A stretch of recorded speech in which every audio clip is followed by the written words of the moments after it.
have you on today's talk show. Our topic is poor reading culture amongst children. Please meet the discussants. From my far right, Zion Adan, Kayla Wallen, Kingsley Okereke, Eliana Unadu. I'm Okwe Chioma, the moderator.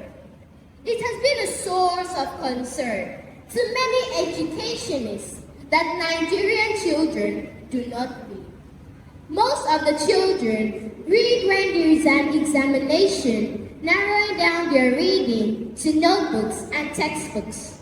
Reading therefore terminates as soon as they are free from examination. What could be the cause of this poor reading culture? What can be done to improve it? First, let's define reading culture. What is reading culture? Kayla.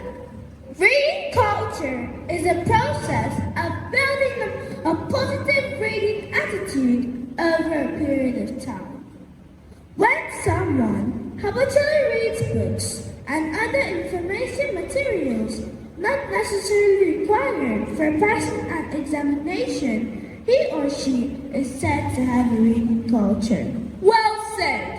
The habit of reading is very pleasurable and beneficial.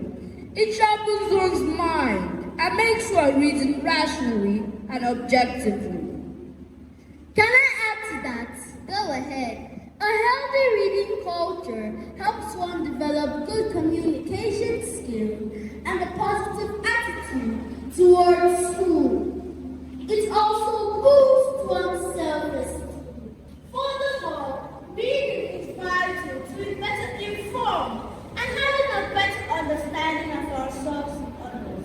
It makes us thoughtful and constructive contributors to issues about our society.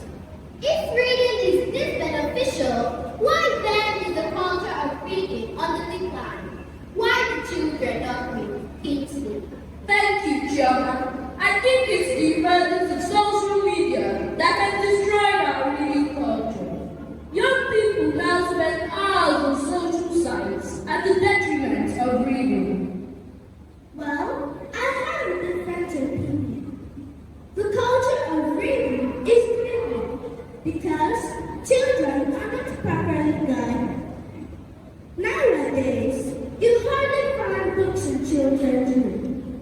Instead, you find games, phones, and other gadgets. If children are not exposed to reading at an early stage, they lack interest in it. Exactly. Everyone has a history of reading, but those who experience reading in early childhood tend to be better readers. Piaget, a Swiss psychologist and philosopher, believed that the reading process should begin before the age of 2. According to him, by always having some books around the baby and reading to the baby as he or she gets older, the baby begins to show interest. We cannot rule out the fact that the emergence of social media is detrimental to our reading culture. How many parents have time to read to their children? They go the easy way. Hand the phone to the baby, and the baby sits quietly and watches cartoons on the phone. This is a serious matter. Really serious. It's totally crazy that kids only talk about games, TV shows, WhatsApp, Facebook, Bitmoji, WeChat, Kiki. The list is unending. Studies have shown that kids nowadays spend up to 5 hours on the screen a day.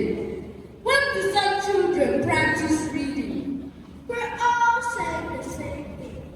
The dwindling reading culture can be linked to the fact that reading for pleasure no longer starts at an early stage.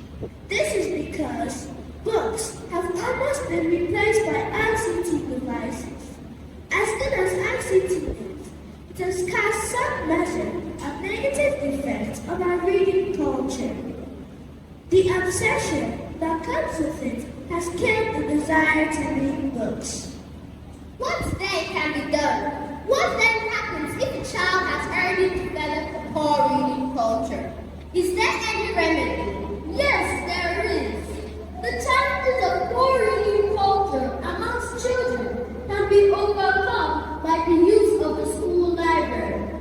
School libraries offer relevant and attractive reading materials for all ages and literacy levels.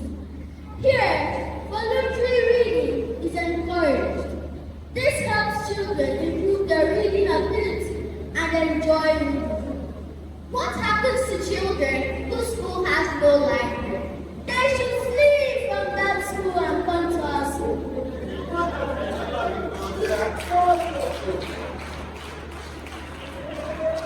Reading does not start at every school. Parents need to encourage children to read at home for pleasure. They should provide books suitable for their age and environment. Reading materials are more appreciated by a child if they are based on experience and culture. You've heard it all from these brilliant ones. Reading is an essential habit that forms the bedrock of greatness, regardless of age, gender, or status. Great readers make great writers. Great writers make great communicators. Great communicators make great persuaders. Do you know what great persuaders make? Good society.